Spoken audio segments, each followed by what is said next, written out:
My name is Jan Johnson.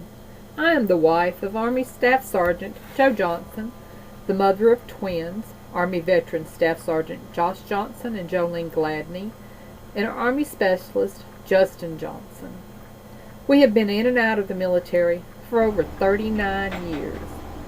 During one of Joe's breaks in service, we served as building missionaries in Ecuador. While there, we worked at the orphanage and helped the locals build their churches from the ground floor up.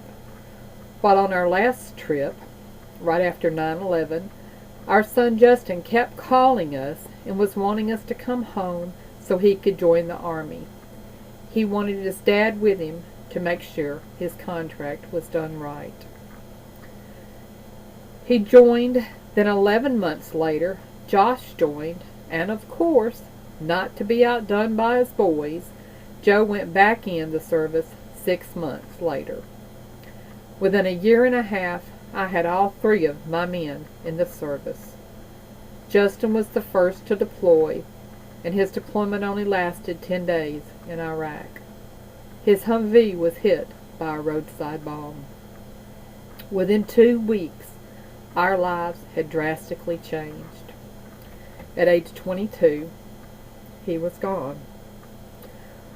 Our granddaughter Jordan, at age 2, went and had her photo made wearing the uniform that her uncles had bought for her. She knew soldiers were supposed to salute, so she did too. Justin's death didn't stop Joe or Josh from continuing to serve our country.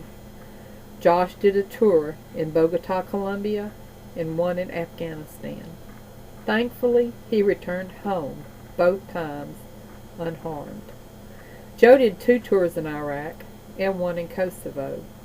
Unfortunately, when he was in Kosovo, he was injured. He is now in the Wounded Warrior Battalion at Fort Benning, Georgia, in the process of being medically retired. A few years after Justin was killed, we started a memorial bike ride called Justin's Ride. It is to honor all of the fallen heroes from all of the past and current wars. None should ever be forgotten. Over the years, I have been riding with the Patriot Guard Riders, standing for our military who are no longer with us. That is my way of dealing with losing Justin. I help other families who find themselves in the same position I found myself in 10 years ago.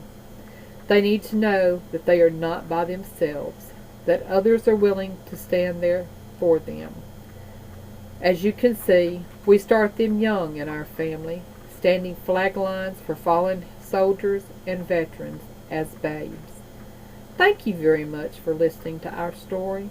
I hope it makes you realize some of the sacrifices that military families go through during their career.